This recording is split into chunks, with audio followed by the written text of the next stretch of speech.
Hello and welcome to another Sprues and Brews unboxing. Today we are looking at a new Necromunda release, the Ashwaste Nomads Wy'Tari Stormcaller.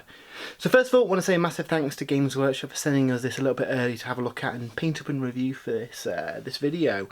The Ashwaste Nomads were added during the recent Ashwaste expansion, and they are really cool, kind of like I guess the Necromunda equivalent of Tusken Raiders, and they've got weird bugs that they use to go to war.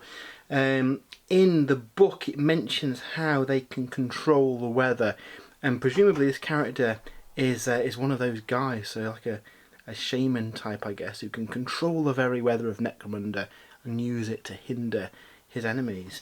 So in this video we're going to have a look at the kit, have a look at all the bits, and then hopefully by the end I'll have one built and painted to show you all what it looks like.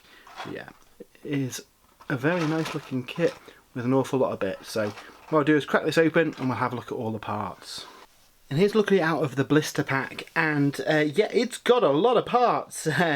It's going to be quite an interesting kit. Obviously it's a similar design to the other Dustback Hellamites that the other Ashwaste Nomads ride, but there's a lot more ornamentation. So if we look at the instruction guide here, it goes together in a similar way with the legs. Obviously unlike the plastic ones, this will go together in one way. Resin, if you wanted to repose it you could, but I wouldn't recommend it, it's quite a complex kit. The guy then goes on top, and then we've got some kind of like cloth bits that kind of go down from him. So as far as sub-assemblies go, I don't know, I'll probably just build the whole thing in one go and paint it from there. The backpack may obscure some details, you might want to leave that separate, and again with these little bits here, but honestly I think it'll probably be okay. So there's no rules in here, you will need the expansion to get the rules for them. Video for that is also up today. But yeah, let's have a look at the parts, and then like I say, at the end of the video hopefully we'll have one built up and painted that I can show you. But yeah, I love these things. They're really weird looking creatures. Presumably they won't have access to vehicles, and instead they get their mounts to do the same thing. But yeah, there's some tiny parts here, so you'll notice that some bits have actually come off these gates. So just make sure that you've got all the bits before you start putting it together. Certainly when you come to clean the model as well, don't, be careful. There are some tiny little bits that might look like flash in the box that's come off, but it's actually some of those little like arms and bits like that, so just be careful. But yeah, like with any resin model, if you just take your time, give it a good clean. Building it's fairly straightforward. Just follow the instructions, take your time. Make sure to be careful to clean these up, so when you cut in, don't cut right up to the edge, cut it back a bit and then you can trim down.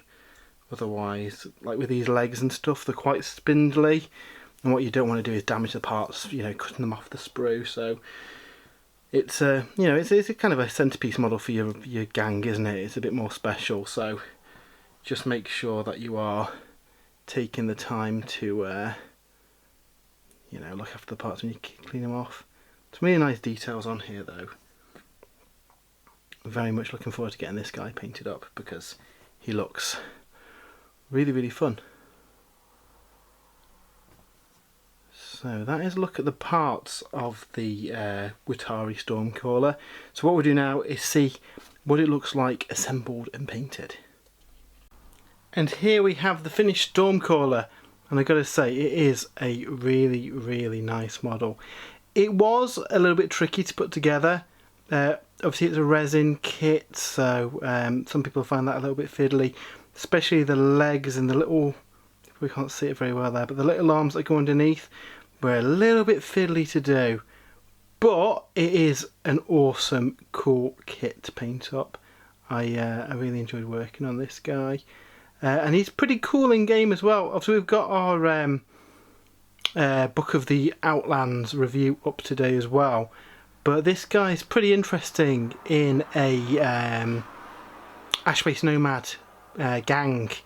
Basically you can use his staff to create like a sandstorm and limit visibility to 24 inches, and then you can do that every turn to reduce visibility by a further 6 inches as well. So yeah, really quite cool and different. Obviously anything that allows kind of looking through night and stuff, or your various scopes and stuff can see through that. But a particularly cunning Ashwaste Nomad warband could use one of these to shut off any kind of like long range weapons turn 1. And then in the Ashwaste kind of skill tree, there's an ability that lets you see, I think it's 6 inches past visibility. So your guys are sitting safe where they can't be shot, but they can shoot the opponent. So really cool. Didn't take too long to paint this guy up as well. Sprayed it Xandri dust and then started building up the colours. So yeah, really fun one. I hope we see some more Ashwaste Nomad kits, because obviously at the minute we've just got the plastic kit and this guy. It'd be cool to see that expanded in the future. But yeah, that was a look at the Wy'Tari Stormcaller for the Ashwaste Nomads. Again, massive thanks to Games Workshop for sending us a free one to review and paint up for the site. We have got the full Book of the Outlands review over on the website, and we've also got a video up on here as well. So if you have enjoyed that, why don't you give us a follow and the video a like, and yeah, there's lots of cool Necromunda stuff on the way, so hang around if you're into that. Well, until next time, I hope you have a great weekend, and we'll see you soon.